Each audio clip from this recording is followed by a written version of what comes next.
Is it a must that every time your partner inakukwatako mpola just because yeah. Guys, learning new skills in relationship. Chovola babachafuna abakazi abalala. Take for example, we are walking. I'm not going to expect to find these tags abatambula bana abayaye akukwateko for and your guy is cool. Oyagala akola atya? Want a man who will stand up and be like, no, that's not the way they treat women. Nenganze zaina but sokera da mu relationship njagala nnyo ekintu kye bayita respect. Okay, that's a good one. Eyiyo gwe nga gwe self respect nga gwe wewe ekitiibwa. Also nange ekitiibwa. Tanze njaga partner wange ngali faithful jendi. Bwaba tali ngabireka ngagenda cause nze ngenda mu maaso. I need someone who is committed and in for the long run, not for the short run.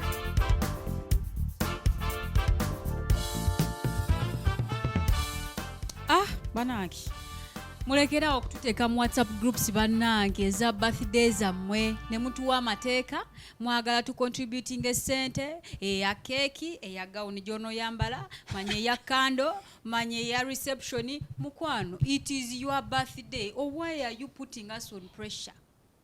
Before pressure. I know. Like, have you ever encountered for pressure? Someone is not like, even encountering. Abasinga be bakole ennaku zino. Someone goes on WhatsApp statuses and is like, countdown, my birthday, 2 days to go, 1 day to go, a few hours to go. Man, like, what is chikuyamba chi? Kwegamba bayiga okwesondera sente. Balekerawo okumenya abantu. Ezennyama ne soda togenda kunywa bya bwerere nga nkuza amazaalibwa. Nedda mukwano sumbuka zo zeerire ze sigenda contribute my time to come. So mwefuge if Gamba oguzene outfit. Save. Oguzene outfit. Okugenda kuterawo ne color nti. Shifoni floor. Doti bichira Jango theme. Jango theme ojimanyi baby wange. Jango theme. Namwe temukisusa. Picnic mu girls day out. What are we branch dress? Come Smaya in a branch dress. Mutuleke mubadia. Oh yes, ngabulijo basisters tuba tuguse ku TV yamwe Galaxy TV gikonkone tuba tuyingiddewo buli lwakubiri sawa 5 ezekiro. Mango sene basisters bange abalungi, but before I give them the opportunity to introduce themselves, nja kubajukiza that you can follow us on our social media platforms. Ku Facebook kwetuli, ku Snapchat kwetuli, ku Twitter kwetuli, ku Instagram, TikTok, kwonna ku bitimbe tubeera kwetuli. Ate namwe abatasobodde tulaba, you can watch us, you can stream live ku galaxytv.ug. Leero Watching soko kwogera nga tesinaba na kuintroducing aba sisters bange. Kasoke baleke be introducing ezagendo sembayo bansonyiwe. Todduke nnyo noyitawo. True, bansonyiwe. Full name is Zainab Ali. Yes, and I am Vicky, your sweetheart Ngabulijo. Welcome aboard. Yes, and your girl Sandy Love tuba tuguse mu living room yamwe tuba tuze tunyumyamu ku relationships twogeremu mubimanye ebibozi everyday issues that we go through. Kati leero tubadde tuze ne topic yaffe nga bulijjo nga bwe tukola buli lwakubiri tubeerawo ne topics that we get to discuss. You can send in your feedback on our social media platforms. Nze neeyongera obajjukizaamu tulabe. Kati topic yaffe ya leero basisters bange gye njagala tu discussing. What are some of the interests in a relationship? What are some of your interests in a relationship? Nsengenda kwa sister anga soka chinvunulire bulungi. Byoyagala, yes. Interest. So tuwulire ko ba viewers baffe what interest is. Njagala kitugambire mu Luganda. Of course, interest bye bintu byoyagala, bye wandiyagadde, bye wegwanyiza, byoyagala relationship yetambulire ko biki byoyagala ebyo akole. Kati basically bye bintu kyebyo, Buli muntu abeera n'ebyenjawulo. Naye nganze Zainab bwe kisokera ddala mu relationship njagala nnyo ekintu kye bayita respect. Okay, that's a good one. Eyiyo gwe nga gwe self respect nga gwe wewe ekitiibwa. Also nange ngompe ekitiibwa. Era bw'obanga toli ready. Ekitiibwa kya kukufukamira nga bakubuuza. Respect erimu ebika byanjawulo. Ekitiibwa kya kukuweeka. Oba soko tugambe respect yeyo gyogezaako tugamba. Kankunyumize lumu nakyalako wa mukwano gwange abeereyo bweyogerere nga boyfriend we bakamovinga in. So, omuwala alina ekintu kye yakola ekitaasanyusa mulenzi. Yamuyita wabwerwe, yamuyita. Na ebweru bambi yalina byakyamaliriza n'alwawo okujja. so bwe yagendayo bwati kabalaza namugamba gwe nakuyise edda naye tovaayo nina byenkugamba olemedde ebweru. So omuwala namugamba mbadde nkyalina bye maliriza mu store. So the guy was like, nkuyita otikka binnyo. Remember, I was seated wali monda. Nkuyita otikka binnyo. Wali ogeze bakyalira. Maybe that's how they kid. They are used to communicating to themselves. There's some things you just can't kid about. Omuwala ayinza obba ye bimunyumirwa nga bimunyumira omugambe. It's okay. Bo muyaabwe. Ngambe yange zaayi. Interest yange njagala gwe nga wewe ekitiibwa olabye waliwo I was there visitor. Gwe kenyini tewewadde relationship. Yes. Tewewadde ekitiibwa ekyo nange tokimpadde. Waliwo abantu abanyumira insults nga bo babeera mu relationship zaabwe beevuma n'abamu beewemula n'okwewemula. Nze okwewemula nkwagala wali just mu action wokka. Some people ngeyo love language yaabwe nga let it be. Buli muntu Katonda yamutondera owe. Kati awe tobajudginga nnyo. Maybe that's their love language. Babeereyo.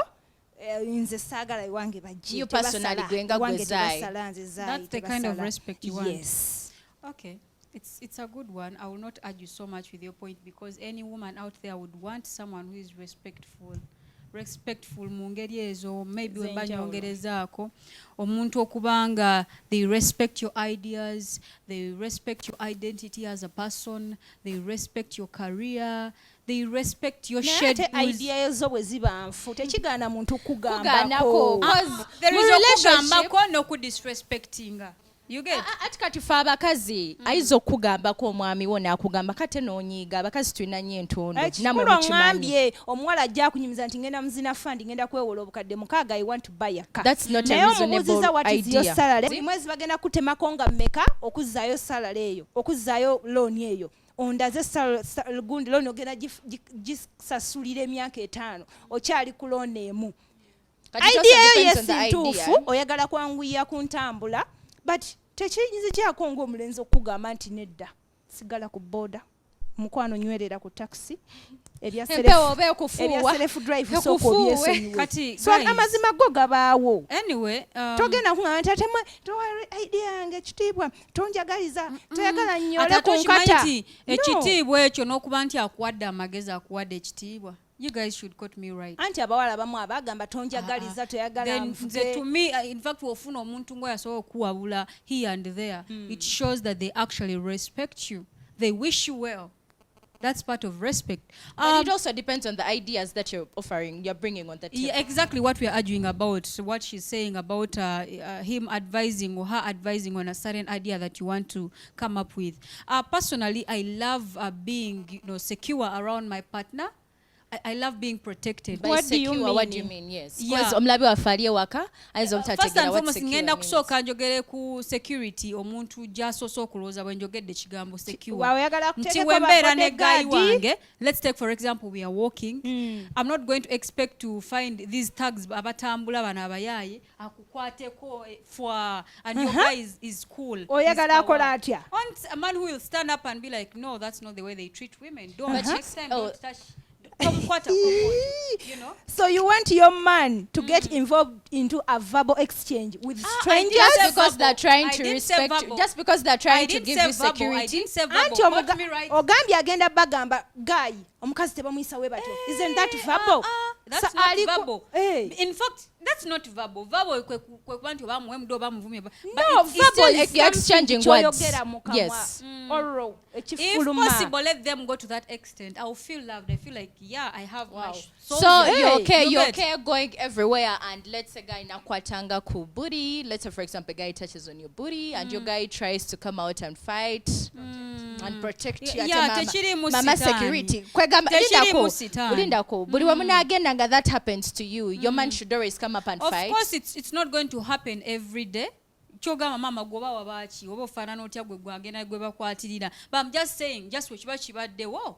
That's the type of security you've that gone you're out for talking some about. champagne and some guys are trying to come around to, you know what? Men these days don't have that time anymore. I feel like tebakyalina budde obwo. Like it's too much work for them. Bwagamba bali bakyali nti sebo va ku baby wange. Olwaki ekinabaawo? Nekiraga kikuwa kulaga nti akwagala. Kyonna ekibaawo me I feel like yeah, my guy has protected me. Because wabawe enjawulo By the way, those telemundos you see are inspired by true stories. They don't just fall from nowhere. But it's and all the write same something. thing because telemundos I see they all rotate around Okay. love. So they Back were all true stories one time. On my security point, I want a guy nga ali financially stable, nga in case of an emergency, they will stand out. They'll be like, What if he doesn't have the money? Chirobozi. the one with no money, I'm not talking about that. I'm talking about someone who has shagera. Is it a must Interest that yo, every eh? yenga ye That's interest my ye? interest. Apparently, I'm talking about my personal interest in a Tofaayo relationship. oba afaanana atya as long as Sifa ate nfaanana kyeki. kasaba You ng'ettooke tunagerera liwera. ku nfaanana, won't lame people get lovers because they are lame? No, of course they will get people. Yeah, they will Yes. They will get people. They have emotions like other people. They will fall in love. But what I'm saying, omuntu okuba ne waba talina nnyo. Sente z'oyagala zenkana wa? Don't Zalina okuba overdwell on nazo. money. Don't try to No, deprive. you're saying ogambye money. nti You're saying oyagala money. nnyo Yes, omuntu interest ayina yo sente. ng'ayina sente. You don't mind oba ali atya oba ali atya I you need the cannot money. tell, but as long as it can cater for at least the basics, you know. Kati Omusajja Vicky, nga yetegereza. ezo sente bwe zirituuka ne ziggwawo. Nga zigwawo ziragawa.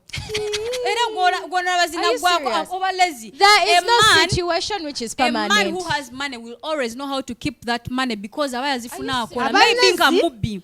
Have you Because seen? mwabadde mubbi. Sokolindeko wali olabyeko there's some program on TV etanya okubeera ku E. It's all about millionaires, like how to be a millionaire.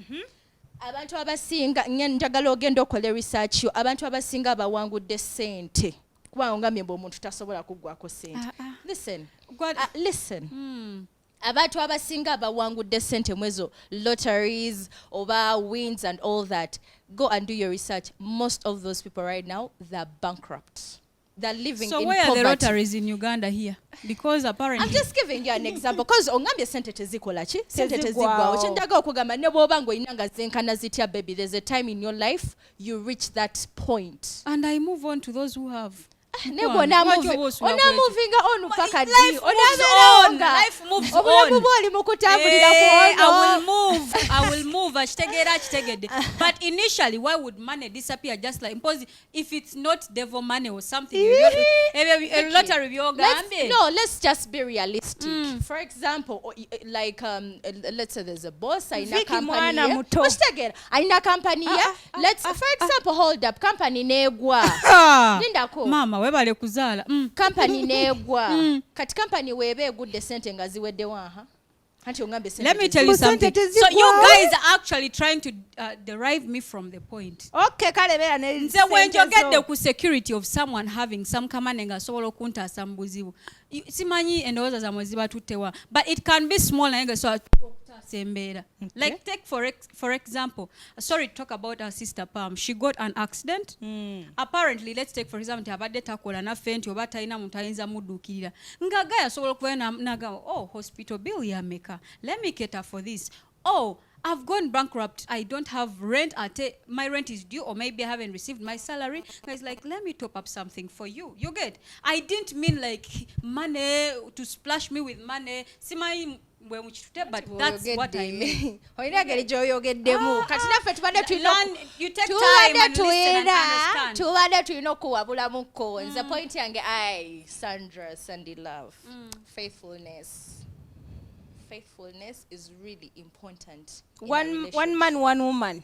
Faithfulness is really anti-kati mbalaba. You guys are ready to jump on me and pounce Boy, and eat me. mu. Listen.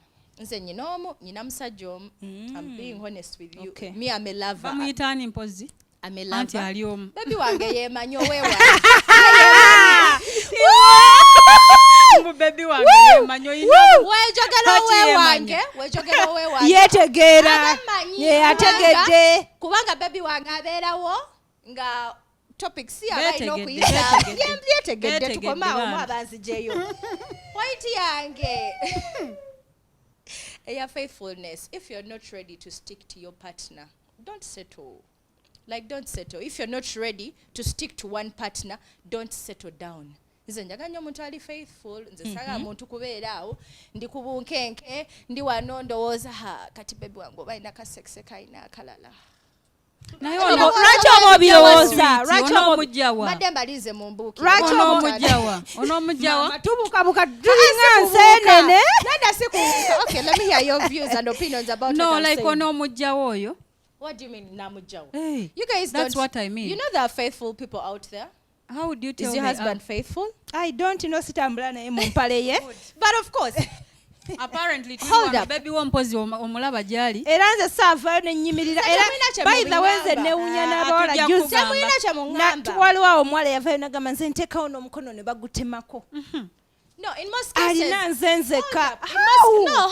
On Sigambye earth? sigambye mbugwe weka. Nze njogera nga nze namwe mbadde muwa points zammwe nga mmwe. Nange njogera nga nze. Faithfulness is really very important. Nze njaga partner wange ngali faithful gyendi. Bw'aba tali.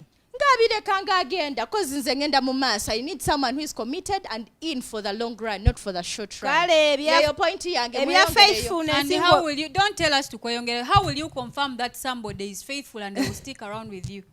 It's all about getting to understand your partner. Be with your partner. Know your By partner. the Sandy. Okay, tuwe ku tips ife basista abalemererwa. Omuntu alina nze nzeka Maybe she has mutegeera a script, she has a ntya. novel where she Bw'aba reads. alina nze nzeka mutegeera ntya baby. But guys, you can't read between the lines. How? Yeah, how But do you can literally see if someone loves you, if someone is committed, if someone is ready to stay with Yes, you. ayinza And okuba be nga with you. njagala naye ng'alina n'omulala. You know men do these games. Ebyo bizibu byammwe bw'abazze gy'oli aba ayagala ggwe.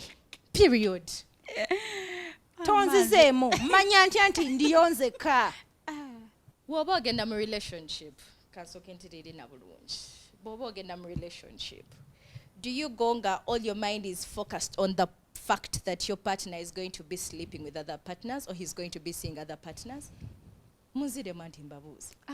Tukubuuza ate otubuuza. Ati nange mbabuuza. Question So that eddamu I can- question. So that I can. No, hold up. Omukazi muddemu. So that tuve I wano. can. So that I can be able to answer what you're trying Being to say. an African, I can't be sure. No. Ati kagamba muli mu relationship, every relationship that you jump into, muba mumanyi obvious case partner wa ino omuntu gwe yebaka naye. Why do you move with such mentalities? Okay, ebya Bambi. faithfulness. I feel like the other point of saying ndi muto should go to her now. Oba ali faithful, oba tali faithful. Mu relationship interest endala nze gye nnina. Good olukwe. What? If you don't have good olukwe, relationship eno mukwano simanyi bansobola ogiwangalamu. Nga nze zaayi waabwe. I consider olukulesawo brother wo because you can't sleep with your brother. Olukulesawo kojjaawo. It's an abomination mu Africa. Ne mu Sinakutegeera. How would you tell good lukwe? Anti bwe tuyingira mu relationship. Ate relationship what is the main part of a relationship? How would you rate your good lukwe? How would you know that actually this guy has I know lukwe lulungi because bagamba tanayita. One, how they start the game. You don't just jump n'ogwa bugwi. Ng'olinga abaka enseenene. Mukwano waliwo sebo. Ayavula. Kasooke nkukwatire mukaawo. Mukwano waliwo bwe babuukira obubuukizi nga nabo bunyuma. Nedda Mukwano. Maybe you haven't yet tried.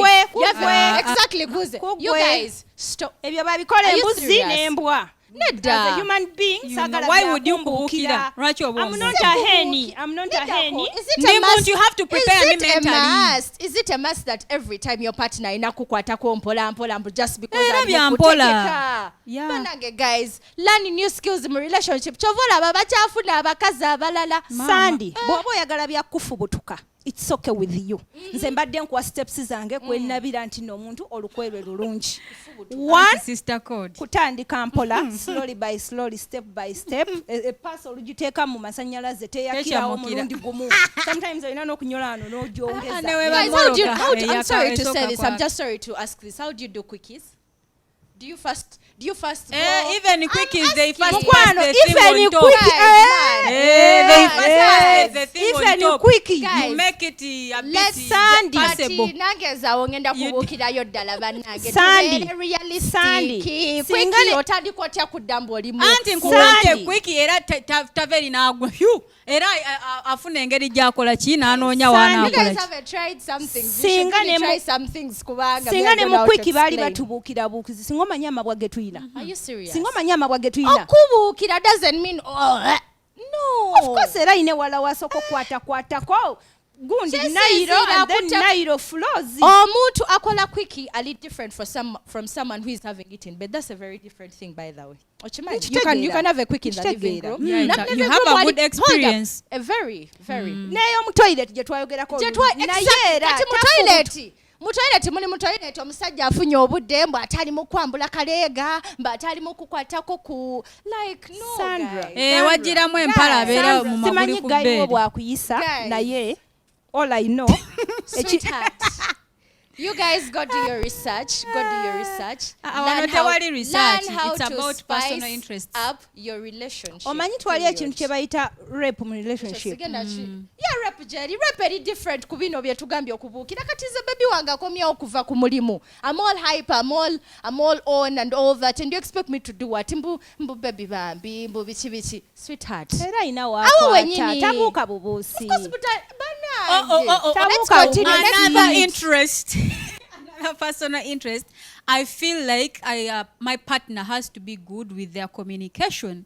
Like take for instance, you're dating me, maybe I've moved on, or maybe I've come to Fumbobwa weekend. Man, waba ogenda kufuluma mungu inawo olaga, let's take for example, Mbulira. ebadde season y'omupiira. Let me know. Nyezo kwanza simanyi nti waliyo match. Ngambo manyi what sweetheart you've come. Wali wonna amalirize emirimu gye owujjaddemu. Baby, let me take 2 or 3 hours. Ngenzeko kulaba mpira n'emikwano gyange. But I'm coming back. But these guys, they will not notify you. They will not do nothing. You just wake up from your nap and you notice you are alone in the house. You're like, But you're not entitled to knowing where. I didn't say I'm entitled. I It know, is communication. Yes, it's Communication, not communication. Say I'm entitlement. entitled. Yes, I know. Yes. But there are some guys who don't do that. So if he doesn't do that, what are you going to do? Nga You're going to leave the mwawukana, relationship. nga mwawukana. Ati Ati buli bwe munaayawukana bra kuba bebe otagambye mbu agenda oyinza kulaba okugezaako kapiira. omuntu n'omusomesa abantu guys. by the way Depends. Ayinza obutayogera Guys. ogusooka ogwokubiri n'ayogera oba Sandra. maybe nga character yakumu-installingamu Sandra, n'ogimuteekamu. we were raised from different homes. Yeah. Abantu abamu yamanyiranga nabo taata waabwe afuluma bufulumi bagenda okuzuuka nti oluggi lugale muzeeyo olwafulumye teyalukutteko teyagaddewo teyabanyeze nabanyega so kiba kimulimu mu bwongo kati bw'oba omufunye ngono bwamufunye nga yakula tamanyi communication nti kikulu n'ogezaako kimusomesa ng'omuvaako. otandika okimugamba n'omugamba Actually, there are those people who are just not ready to learn some new stuff. Then Kati they waba get tali those ready that kukola ki? they will ready find kuyiga. partners that will bear their Wali osanzeko characters. partner nga mukoowu nga tayagala kumanya. Afune Omukowa afune munne. mukowa munne. Oh, Mugwedduro. Bawulire bonna Mugwedduro. the energy they have. Hey, why would you Bafune- force yourself on someone gotawulira mu mirembe?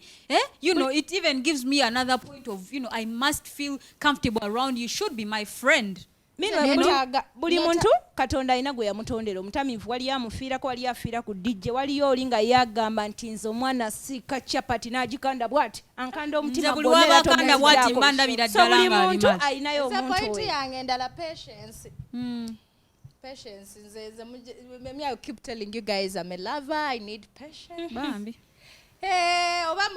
Obachi. By patience I mean You a this. lover? By patience I mean this. Hold up. Aren't the lovers the fighters ogwawa? Wanji. I can't The fight. lovers the fighters. I can't fight. How can you a lover like me? Thank you. Yeah.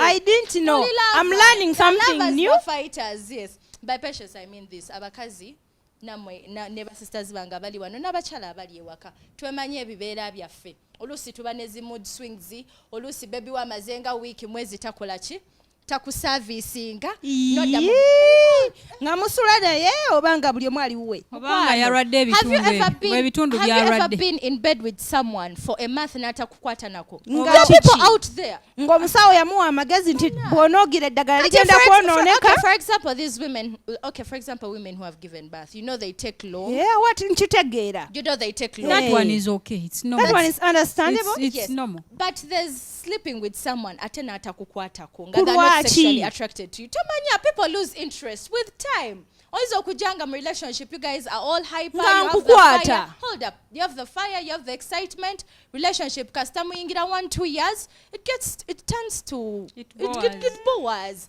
Ogenda olaba omwezi tokwata ku matooke.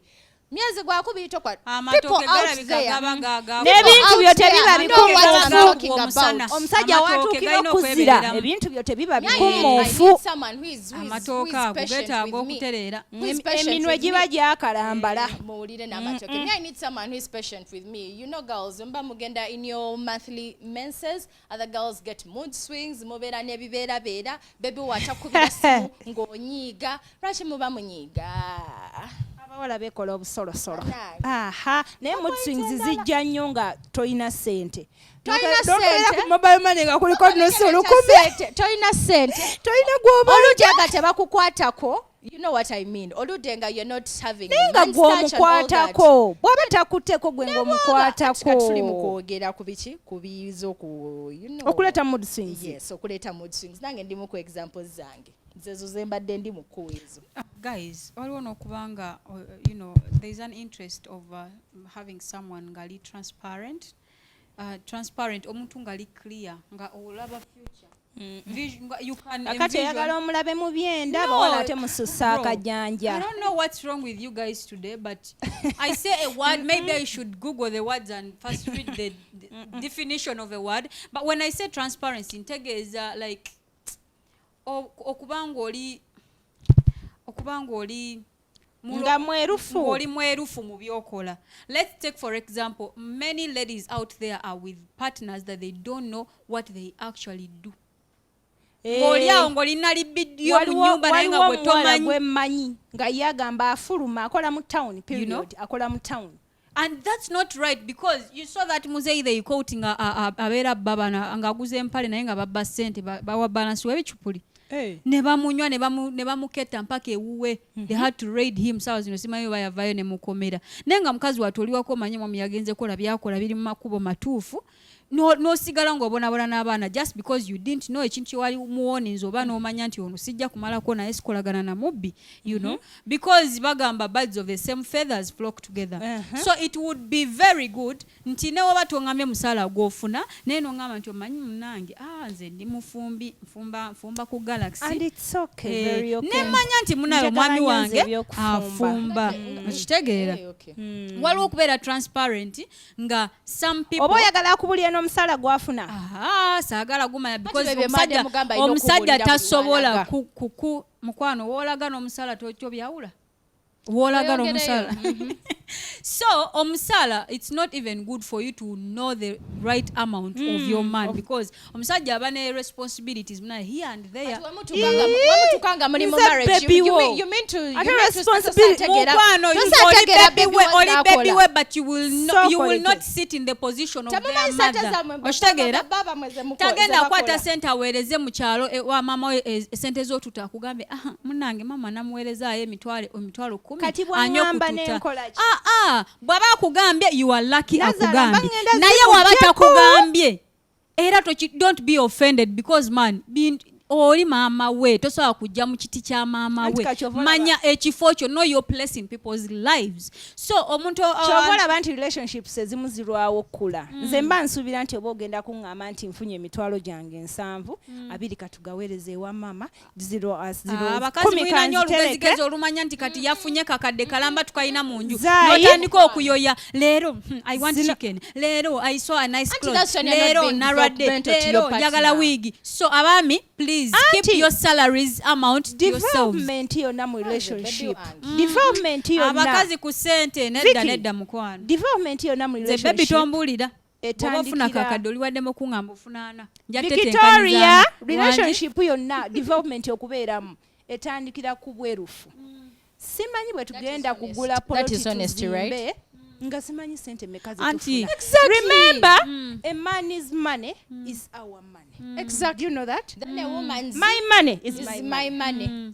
My money's money is our money. So I don't know how we are going to plan and develop nga tongambye oyogedde transparent bwebwolufu. It depends on the level of the relationship omugituusiza mukwano. Togenda kuva eri munno wakamumanya oyagala kweyabize buli kimu.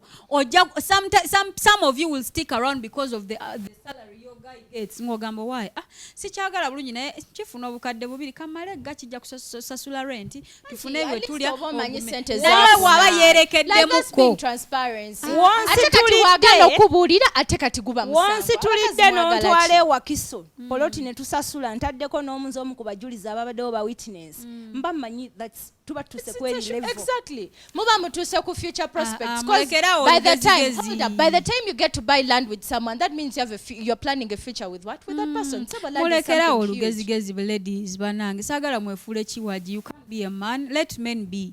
Omusajja tomusubira kugamba budget ye yonna tinafunye kakadde no batakugamba fe batugamba it's okay batugamba sebacho batugamba neza mama mu kyalo nzazi very okay it is very okay you can mami mutereko musanvu zayi mami agena mudwairo mutereke 15 sister wange wegundi yafunye kino ekizibu mutereko zino period. Thank you honey, I love you. Ngasembya point yaffe unconditional love. Teri mukazi teri musajja out there who doesn't want unconditional love. Ekyo oba muwakana unconditional love tuba twagala tuwagala ndagaako kukeya ndagaako kulaavu banange twalako kubudetsi atali exactly. Naye Sandi weerabira nti abantu buli muntu yatondebwa bwanjawulo. Mulimu abantu ng'ebyo byosimanya ndi conditional love sima nkubira kunyatula olabo bananywedde chai simanya watankubira it doesn't necessarily because if conditional love ogirabira I feel like you're dreaming if you still think about unconditional love ochalota nnyo era zukuka wake up wakey you get a partner you don't expect that partner. Do you know unconditional love? You're stepping in a relationship with someone for love. Can you go in a relationship with someone ngatoina love? Love you have gone off the topic. Mutandika unconditional love. Ngatomanyi nti oli kyagala. Mutandika ng'ebyokusaga mugenze kulaki. Nza sisobola abeera na muntu kugezesa. Kambuza gwe buli relationship gy'oyingirawo otandikirawo love. Sweetheart, simple love. Naye hold up. Of course by the time you get to go on a date with someone, I personally by the time I get to go on a date with someone, I've picked an interest in that person. I don't love that person, but I've picked an interest. So you're confusing interest with love. Sweetheart, banange. Wengamba interest with time, love will grow. Checho chengambye nti love will grow. Develops. Anti gwangambye mbugo sogenda ne nti omuntu musotandika nga just kulunch nengo omuntu omanyi nti onoomwagala so byagenda akola bye bikuletera okugwa mu love n'ogamba wait. But we still on the point of unconditional love? Because nga tetunaggalawo interest yange nesembayo saagala tugenga sigyogedde interest yange mu relationship gifting omuntu nze waba tampa birabo wallahi ndwawo okumanya nti anjagala. I want you to buy me a watch, buy me shoes. Buli kirungi kyoyitako bosanga ensawo it's okay ekijja mu nsawo yo n'ez'omutwalo gyeziri katono kazira mu liiso byali mu kwogera mbu omutwalo naye wagenda gikwata akatono kazira mu liiso akatono kazira mu liiso sigambye mbumbi sawa ate kati bakyako omutwalo bwe tuyitako nze mbuyitako ali ku mukwano nga babuyimba obwo bwe sitayagala babuyiya wansi yena plastic omusana gumu bw'abaana mulimu n'ez'abakulu mulimu n'ez'abakulu. So I expect you oba wagula gift gula gift enjiamu ejja mu product gy'oyina bw'ompa gifts nze kinneeyongera okumanya nti and also complimenting anjagala. Compliment on me if I've dressed nicely and I'm dripping and moving out. Don't pananga sinatuuka bwereyo muntu mulala kukiŋŋamba nti bana yonyiridde banange kalipshin kalabise bulungi bwatakuwaana togenda fuluma wabweru ngenda fuluma but I will feel like my guy ta appreciating they don't appreciate they don't they don't love me enough. I will feel like oba inagwa wano omulala. So I love compliments. Compliments are a key. Sister Vicky, yeah, compliments.